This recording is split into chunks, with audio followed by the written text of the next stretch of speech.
नया IBN 7 हौसला है।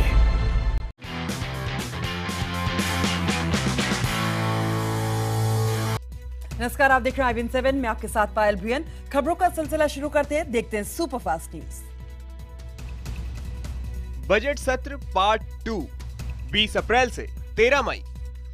भूमि अधिग्रहण बिल के मुद्दे पर बजट सत्र के पहले हिस्से में कई बार संसद में हंगामा हुआ। लगभग ऐसा ही इस सत्र के दूसरे हिस्से में भी होने का पूरा अनुमान है। बजट सत्र का पहला हिस्सा खत्म होने के बाद सरकार ने भूमि बिल से जुड़ा अध्यादेश दोबारा जारी किया था। ये अध्यादेश आज लोकसभा के पटल पर रखा जाएगा। नियम के मुताबिक किसी भी अध्यादेश के जारी होने पर सदन के पहले दिन उसे पटल पर रखकर उसकी जानकारी दी जाती है। उधर रविवार की रैली के बाद कांग्रेस नए तेवर में नजर आ रही है। पार्टी का कहना है कि ये बिल पूरी तरह से किसान विरोधी है और वो किसी भी सूरत में इसे पारित नहीं होने देगी। जब वो आएगा तो उस वक्त हम अपोज तक करेंगे विद टूथ एंड नेल। सरकार के लिए अध्यादेश की जगह लेने वाले इस भूमि बिल को पारित कराना बजट सत्र के दूसरे हिस्से और 23 अप्रैल से शुरू हो रहे राज्यसभा के नए सत्र में भी मुश्किल लग रहा है। कांग्रेस के साथ साथ इस बिल के खिलाफ जनता परिवार की पार्टियां भी एकजुट हैं। वहीं सरकार का कहना है कि वो हर मुद्दे पर चर्चा के लिए तैयार है। जहां तक सवाल है सदन का, संसद चर्चा के लिए होती है। जिस मुद्दे पर भी कांग्रेस पार्टी या कुछ और जो विपक्ष के साथी हैं चाहते हैं, हम चर्चा के लिए तैयार हैं। हम पिछली बार भी कहा था हमने कि हम किसी भी मुद्दे पर चर्चा से भाग नहीं रहे। भूमि अधिग्रहण बिल पर हंगामे के अलावा बजट सत्र पार्ट 2 के पहले दिन सरकार यमन राहत अभियान की जानकारी संसद को देगी। विदेश मंत्री सुषमा स्वराज संसद में इस पर बयान देंगी। रविवार को बीजेपी सांसदों की कार्यशाला के दौरान प्रधानमंत्री ने इस पूरे ऑपरेशन की काफी तारीफ की थी। बजट सत्र के इस दूसरे हिस्से में दोनों सदनों की कुल 13 दिन की कार्रवाई होगी। इस दौरान गृह, स्वास्थ्य, परिवार कल्याण, पर्यावरण, वन, रसायन, उर्वरक और पीने के पानी से संबंधित ग्रांट्स पर भी चर्चा होगी। सरकार का महत्वाकांक्षी GST बिल भी इस सत्र के दौरान दोनों सदनों में चर्चा के लिए आ सकता है। सरकार की कोशिश है कि इसे इस सत्र के दौरान मंजूरी मिल जाए। इसके अलावा काले धन पर रोक लगाने के लिए बिल भी इसी सत्र में आना है। दिल्ली के रामलीला मैदान में अपनी खोई जमीन पाने के लिए कांग्रेस ने किसानों की रैली आयोजित की। रैली में कांग्रेस अध्यक्ष सोनिया गांधी, उपाध्यक्ष राहुल गांधी, पूर्व प्रधानमंत्री मनमोहन सिंह समेत कांग्रेस के तमाम छोटे बड़े नेता शामिल हुए। रैली के लिए आसपास के राज्यों से बड़ी संख्या में किसान पहुंचे थे। 56 दिनों की छुट्टी के बाद लौटे राहुल गांधी ने किसान रैली के जरिए ही पहली बार भूमि अधिग्रहण बिल और केंद्र सरकार की नीतियों पर जमकर हमला बोला। कांग्रेस के तमाम नेताओं ने भी उम्मीद जताई कि राहुल के नेतृत्व में पार्टी मोदी सरकार के भूमि अधिग्रहण विधेयक समेत किसानों के मुद्दे पर निर्णायक लड़ाई लड़ेगी और सरकार को इसे वापस लेने के लिए मजबूर करेगी। रामलीला मैदान की किसान रैली में बोलते हुए कांग्रेस उपाध्यक्ष राहुल गांधी ने मोदी सरकार पर जोरदार हमला बोला। 2 महीने की छुट्टी के बाद एक्शन में आए राहुल ने तीखा हमला करते हुए कहा कि सरकार की नीतियों की वजह से आज देश का किसान और मजदूर घबराया हुआ है। राहुल ने कहा कि सरकार किसान मजदूर को भूल गई है और उद्योगपतियों की सरकार हो गई है। राहुल ने केंद्र सरकार के भूमि अधिग्रहण बिल पर निशाना साधते हुए कहा कि ये बिल किसान को कमजोर करने की कोशिश है। यही नहीं, राहुल ने प्रधानमंत्री नरेंद्र मोदी के विदेश में दिए गए भाषण का भी जिक्र किया और कहा कि मोदी जी ने विदेश में कहा कि वो 50 साल का कूड़ा साफ कर रहे हैं। राहुल ने कहा कि ये बात पीएम के कद को शोभा नहीं देती।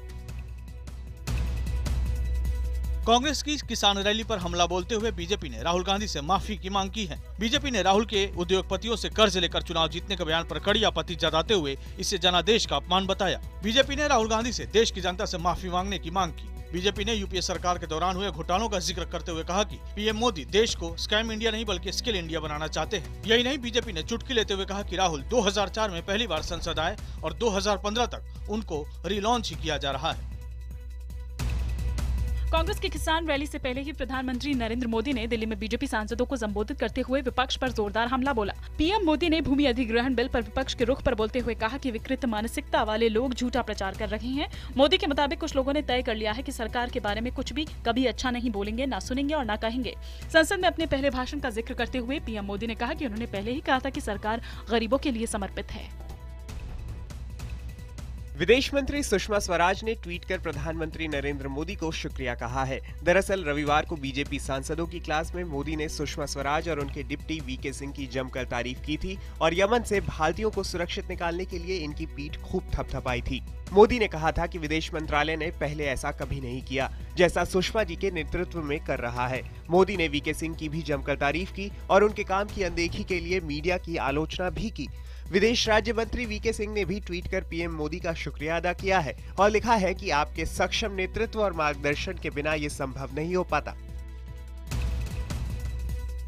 प्रधानमंत्री नरेंद्र मोदी के कहने पर 3 राज्यों की 100 से ज्यादा खापों ने बेटी बचाओ बेटी पढ़ाओ अभियान से जुड़ने का फैसला किया है। भिवानी में अखिल भारतीय जाट महासभा के बैनर तले हरियाणा समेत दिल्ली व यूपी की करीब 100 खापों ने ये फैसला लिया। खापों ने कन्या भ्रूण हत्या करने वालों का सामाजिक बहिष्कार करने का फैसला लिया है। खापों ने यह भी तय किया है कि वो देश भर में इसके लिए जागरूकता अभियान भी चलाएंगे। भारतीय जनता पार्टी ने दावा किया है कि पार्टी के सदस्यों की संख्या 10 करोड़ को पार कर गई है और इस तरह बीजेपी दुनिया की सबसे बड़ी पार्टी बन गई है। इस मौके पर पार्टी अध्यक्ष अमित शाह ने ट्वीट कर कहा कि किसी भी लोकतांत्रिक आंदोलन के लिए ये मील का पत्थर है। रविवार को इस सिलसिले में दिल्ली बीजेपी मुख्यालय सहित कई शहरों में पार्टी के सदस्यों ने जमकर जश्न मनाया। इस मौके पर पटना में भी बीजेपी कार्यकर्ताओं ने पटाखे छोड़ खुशी का इजहार किया। आम आदमी पार्टी के बागी नेताओं ने जवाब देने के लिए 1 दिन का और वक्त मांगा है। आपको बता दें कि आम आदमी पार्टी ने योगेंद्र यादव और प्रशांत भूषण सहित 4 लोगों को नोटिस दिया था और 48 घंटों में जवाब देने को कहा था। सूत्रों के मुताबिक ये सभी बागी नेता आज दोपहर तक जवाब दे सकते हैं, लेकिन पार्टी के सूत्रों के मुताबिक 48 घंटे की मियाद खत्म होने की वजह से इन नेताओं पर कार्रवाई हो सकती है। दिल्ली की अरविंद केजरीवाल सरकार ने बजट बनाने के लिए लोगों की राय लेने का काम शुरू कर दिया है। रविवार को मुख्यमंत्री अरविंद केजरीवाल की मौजूदगी में उप मुख्यमंत्री मनीष सिसोदिया की विधानसभा पटपड़गंज से इसकी शुरुआत की गई। इस मौके पर बोलते हुए सीएम केजरीवाल ने कहा कि लोग अपनी समस्याएं पर्ची पर लिख कर दें, जिसका समाधान किया जाएगा। उप मुख्यमंत्री मनीष सिसोदिया ने मंच से ही अधिकारियों से जवाब तलब किया और लोगों से पूछा कि वो किए गए कामों से संतुष्ट हैं या नहीं। पोलित ब्यूरो सदस्य सीताराम येचुरी को मार्क्सवादी कम्युनिस्ट पार्टी का नया महासचिव चुन लिया गया है। ये फैसला रविवार को विशाखापट्टनम में पार्टी की एक महत्वपूर्ण बैठक में हुआ। प्रकाश करात और एसआर पिल्लई ने महासचिव पद के लिए येचुरी का नाम सुझाया, जिसे पार्टी की केंद्रीय समिति ने सर्वसम्मति से स्वीकार कर लिया। येचुरी ने इस मौके पर कहा कि हमें पार्टी संगठन को मजबूत करने की दिशा में काम करने की जरूरत है, ताकि देश और पार्टी के सामने आने वाली चुनौतियों का सामना कर सके। नए पोलित ब्यूरो में प्रकाश करात, रामचंद्र पिल्लई, बृंदा करात समेत 16 सदस्य हैं। वित्त राज्य मंत्री जयंत सिन्हा ने सीएनबीसी आवास के गेस्ट एडिटर की भूमिका को बखूबी अंजाम दिया। सीएनबीसी आवास के गेस्ट एडिटर के किरदार में जयंत सिन्हा ने इकोनॉमी, इंडस्ट्री और मार्केट पर अपने सेक्टरों के दिग्गजों का मूड जाना। इस दौरान उन्होंने कहा कि सरकार वर्तमान बजट सत्र में जीएसटी बिल को पास करा लेगी। उन्होंने बताया कि स्ट्रेटेजिक डिसइन्वेस्टमेंट पर सरकार की सोच में काफी बदलाव आया है। यही वजह है कि कुछ देरी हो रही है, मगर विनिवेश पर सरकार का फोकस है। उन्होंने ये भी बताया कि इकोनॉमी में निवेश बढ़ाने के लिए सरकार रुके हुए प्रोजेक्ट्स को फिर से शुरू करने पर ध्यान दे रही है। इस खास संवाद में आवाज संपादक संजय पुगलिया के साथ साथ उद्योग जगत के तमाम दिग्गज मौजूद थे। दिल्ली के पहाड़गंज के एक होटल में एम्स की एक महिला डॉक्टर की खुदकुशी करने का मामला सामने आया है। महिला ने फेसबुक पर लिखी अपनी पोस्ट में अपने पति को समलैंगिक बताते हुए प्रताड़ित करने का आरोप लगाया है। बताया जा रहा है कि 31 साल की प्रिया एम्स के एनेस्थीसिया डिपार्टमेंट में डॉक्टर थी और शनिवार को होटल में ठहरी हुई थी। इस दौरान देर रात उसने अपने हाथ की नस काट ली, जिसके बाद उसे पास के अस्पताल ले जाया गया, जहां डॉक्टर ने उसे मृत घोषित कर दिया। प्रिया अपने पति और सास के साथ एम्स के हॉस्टल में रहती थी। फिलहाल पुलिस ने प्रिया के पति को खुदकुशी के लिए उकसाने के आरोप में गिरफ्तार कर लिया है और वो उससे पूछताछ कर रही है।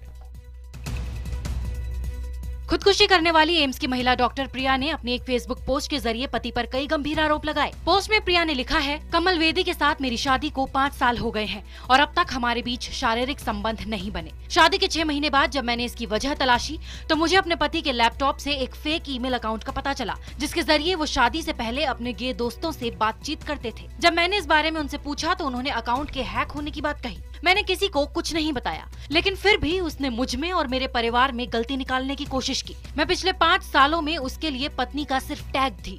मैं जानती हूँ वो गे है, फिर भी मैंने उसकी मदद करने की कोशिश की, लेकिन उसने मुझे मानसिक रूप से काफी प्रताड़ित किया। तुम इंसान नहीं, शैतान हो।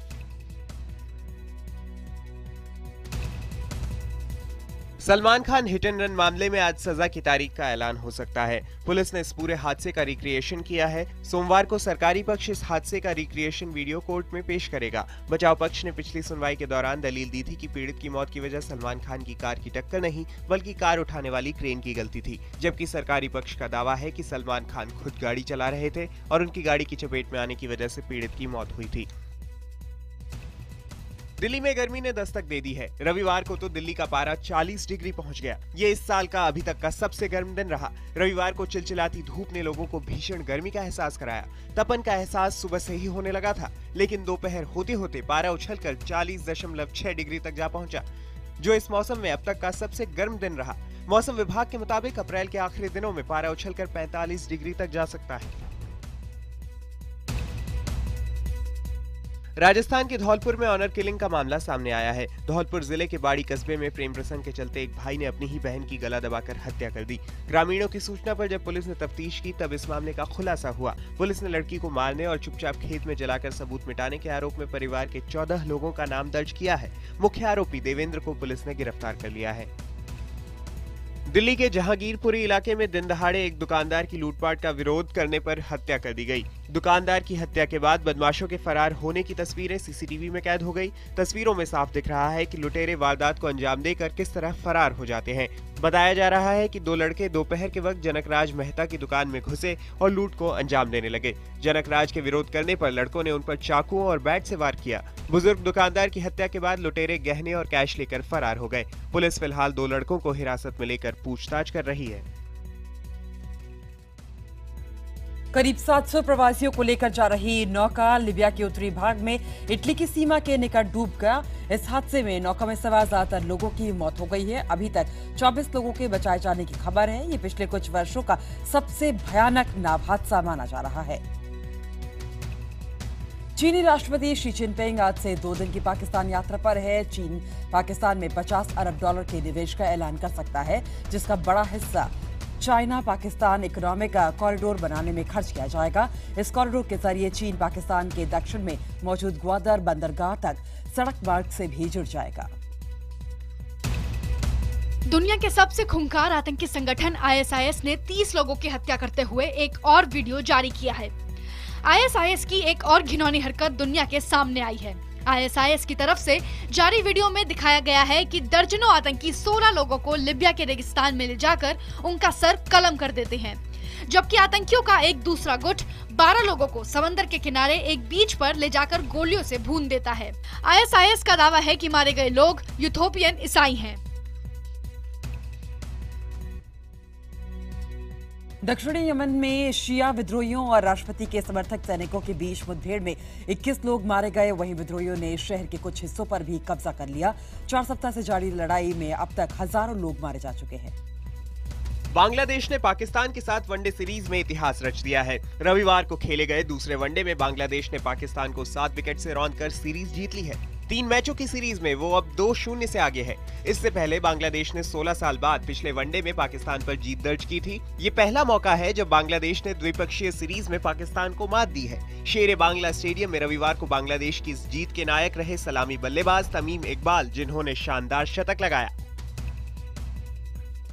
देर रात खेले गए IPL के दूसरे मैच में मुंबई इंडियंस ने शानदार बल्लेबाजी के दम पर रॉयल चैलेंजर्स बैंगलोर को 18 रन से हरा दिया। पहले बल्लेबाजी करते हुए मुंबई ने निर्धारित 20 ओवर में 209 रन का बेहतरीन स्कोर खड़ा किया। लक्ष्य का पीछा करने उतरी बैंगलोर 20 ओवर में 191 रन ही बना सकी। कल हुए IPL के पहले मैच में राजस्थान से चेन्नई को 8 विकेट से हरा दिया। चेन्नई के 157 रनों के टारगेट का पीछा करते हुए राजस्थान ने महज 2 विकेट के नुकसान पर लक्ष्य हासिल कर लिया। IPL के 8वें सीजन में राजस्थान की लगातार 5वीं जीत है, जबकि चेन्नई की ये 4 मैचों में पहली हार है। राजस्थान के लिए रहाणे ने सर्वाधिक 76 रनों की पारी खेली, जबकि कैप्टन शेन वॉटसन ने 73 रन बनाए। IPL में आज एक मैच खेला जाएगा। ये मैच दिल्ली डेयरडेविल्स और कोलकाता नाइट राइडर्स के बीच दिल्ली के फिरोजशाह कोटला मैदान में खेला जाएगा।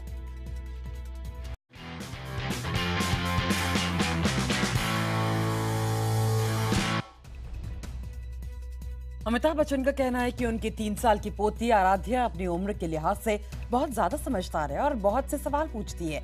अमिताभ ने अपने ब्लॉग में लिखा है कि वो उसके साथ रहना और उसकी बातें सुनना बहुत पसंद करते हैं।